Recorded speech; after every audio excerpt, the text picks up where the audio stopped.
Welcome to r/entitled people, where we share stories from your lives about people who think the rules don't apply to them, and they should get what they want.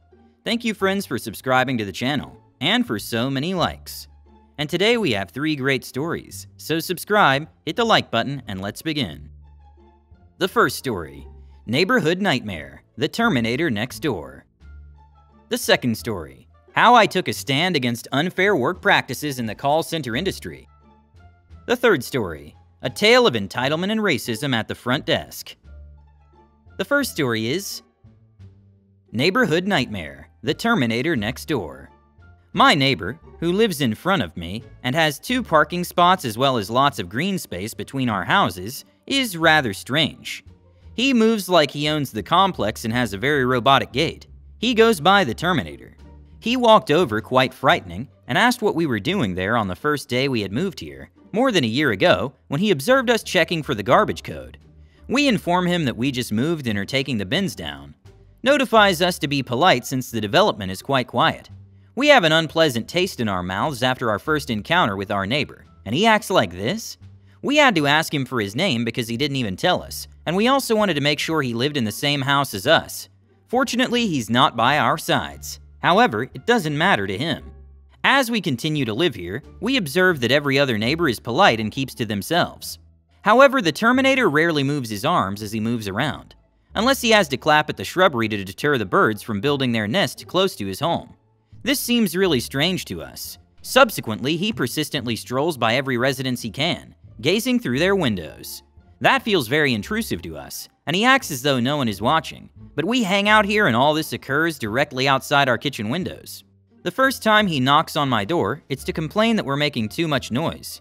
We acknowledge that it's after 10 p.m. and apologize, but we didn't realize that watching a few YouTube videos on our phones would be considered excessive noise. We continue to watch his actions and remain silent, because we find him to be frightening. On a different day, we witness our downstairs neighbors bidding farewell to a handful of their pals when Terminator storms across the parking spaces, complaining that the brief exchange of words was excessively loud. He's more impolite and intimidating with them than he is with us, and we can hear everything. People in Ireland don't want to get into arguments, so they just apologize, and he leaves for his own country. We found it offensive that they were a pleasant couple from South Asia, and Terminator has a strong sense of elitism. He remarks that not every kind of person goes along here on our first day together. We draw the connection and conclude that he's not just racist, but also elitist. We begin to believe that he feels like he can do anything because of his strange behavior outside and is whining at any noise. He comes knocking on our door again, but this time he says, "Did you know your door was open?" I was in my office right close to my door because the door wasn't open, and the latch wasn't closing. I was also awaiting a package from Amazon. "Why were you staring at my door?" I ask. It wasn't truly accessible. He keeps repeating that he tells the neighbors to keep their windows and doors closed, citing the possibility that a thief would notice it and break into our home as justification, with the 2 of us residing in one of Dublin's safest neighborhoods and working from home.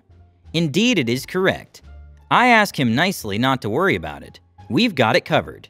His third time was lucky today since I saw him at the bus stop when I went to pick up a buddy.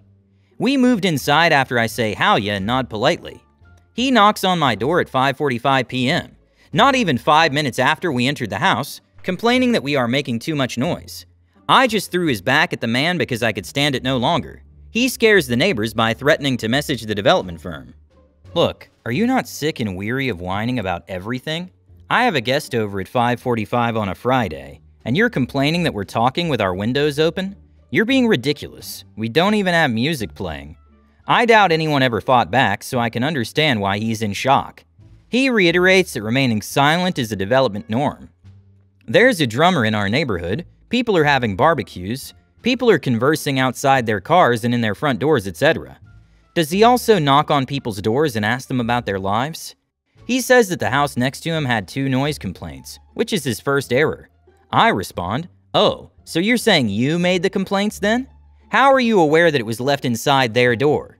He begins to appear thinner. He responds that he's never knocked on our door when I turn around and declare, "You're not knocking on my door a 4th time."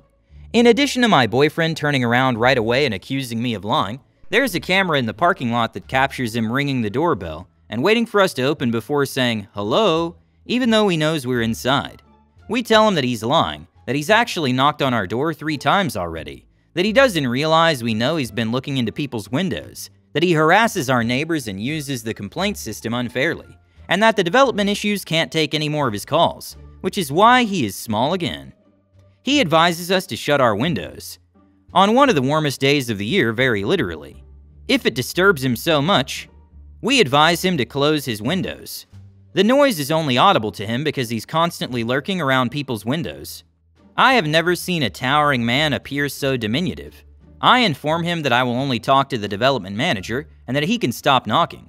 We're considerate of noise while we're in our kitchen, but when I have a guest over and we converse with our windows are open, I will not stand to be labeled as a bothersome person. There are literally a ton of balconies with visitors today, so why did he decide to knock on our door? I'm so happy that my friend was there to see his absurd demands. Because he has a house here, he feels entitled to terrorize renters. He even went so far as to boast about how he purchased his home years ago. I asked him directly today, "Do you own this development?" "We don't owe you anything, especially because these are appropriate hours to live a life," so I just said no to his ignorance of the irony. The only person whining is you. We're a calm couple without children who don't even enjoy parties. We only invite a maximum of 2 other individuals to our get-togethers. We wear headsets when working. In the entire year that we have been here, we've only had 3 visitors, with a maximum of 2 additional persons per visit. He never appears to be with anyone, and all he does is take other people's lives for personal gain. Pick up a pastime or anything.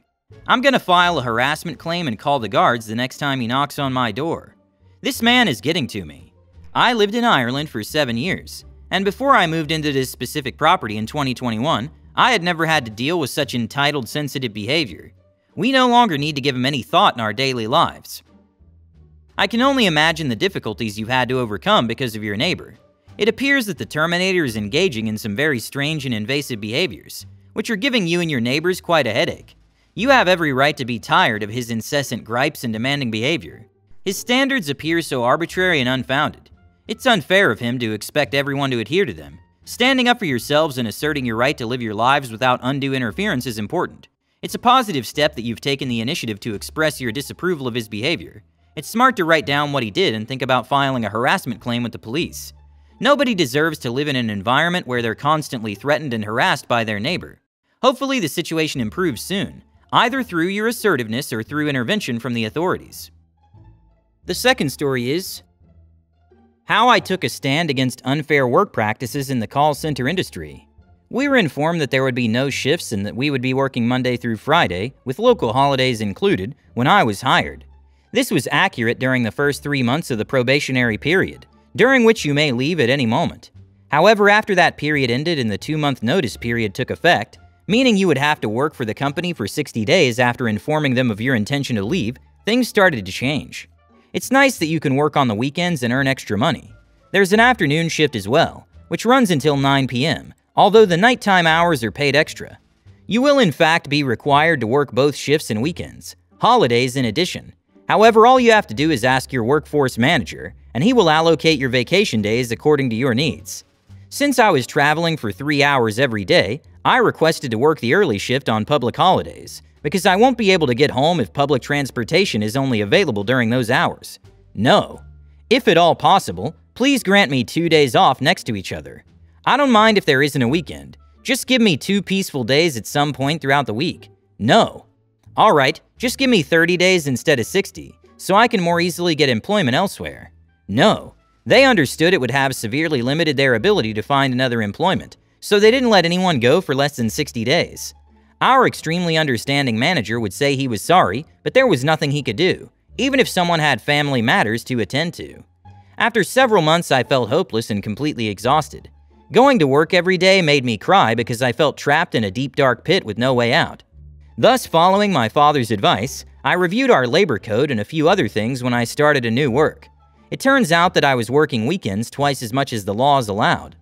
I promptly saved the rotations I had been allocated and began preparing my letter of resignation, detailing how the job exhausted me and how unfair the rotations were, among other things. I refrained from asking my manager to speak with me one-on-one. One evening, I emailed him the letter requesting that my notice be shortened to 30 days. When he returned the next day, I was asked to come into his office. He said that although he accepts and understands, the period is 60 days. There's nothing he can do, and I thought, oh yeah?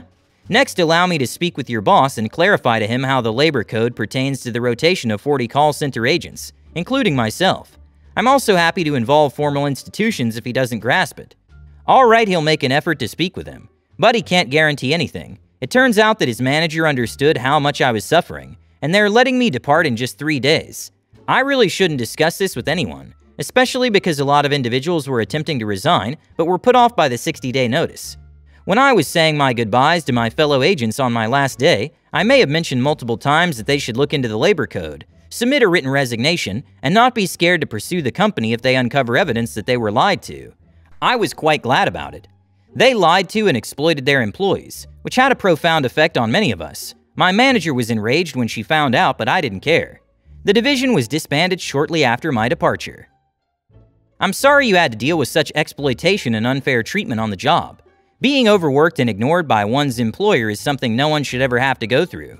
It takes courage to confront the infractions of labor laws, but you showed great courage by standing up for your coworkers and yourself. Workers should be aware of and able to assert their rights to fair treatment on the job. Your manager's agreement to reduce your notice period so you could leave the toxic environment sooner must have felt like a relief and a satisfaction. If you were willing to speak out and do something, you helped yourself and maybe others who were going through the same thing. It is my sincere wish that other employees will be inspired to assert their rights and seek justice by witnessing your bravery and resolve. The department's closure was an inevitable consequence. Maybe after this, the corporation will realize its mistake. I have my doubts, though. The third story is A Tale of Entitlement and Racism at the Front Desk. Greetings, everybody. This is my first post for this channel. Although I don't work front desk, as a property IT manager, I have the unfortunate privilege of seeing a lot of what happens on the front desk, as I work on front desk PCs.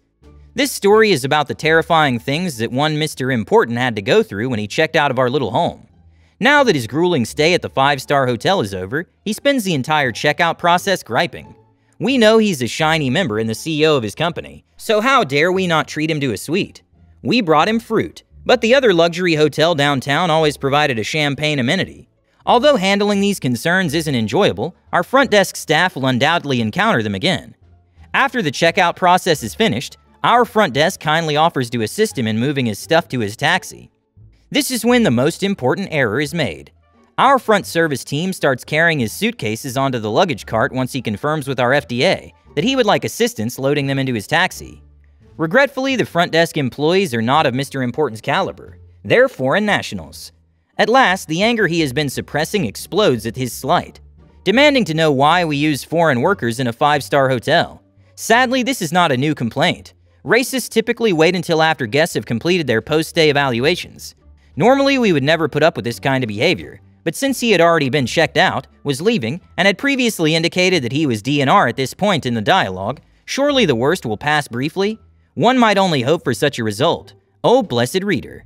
At the front desk, the guest immediately settles down on his luggage and demands that the general manager personally apologize. He quickly phones the local police to make the general manager come out, because that isn't happening. They arrived quickly because the local police station is only 2 buildings away from us. The cops that Mr. Important so kindly contacted for us helped us lead him out of the building after we gave them the rundown on the circumstances. Without a doubt, we do not want him back. I still don't know what he thought the cops would do to help him. Deport our employees? Take the front desk agent into custody? Take up his bag on his behalf? Unfortunately, I might never find out. Dealing with entitled guests can be difficult, but Mr. Important raised the bar by involving the police in a minor dispute. It's unfortunate that some people escalate situations, especially when staff is trying to help. It's good that the police understood and helped remove Mr. Important. His behavior was unacceptable and deserved a DNR. It's unclear why Mr. Important involved law enforcement in such a minor matter. It may have been an attempt to intimidate or assert dominance, but it only showed his unreasonable behavior. Hit the like button and subscribe to the channel. See you in the next video.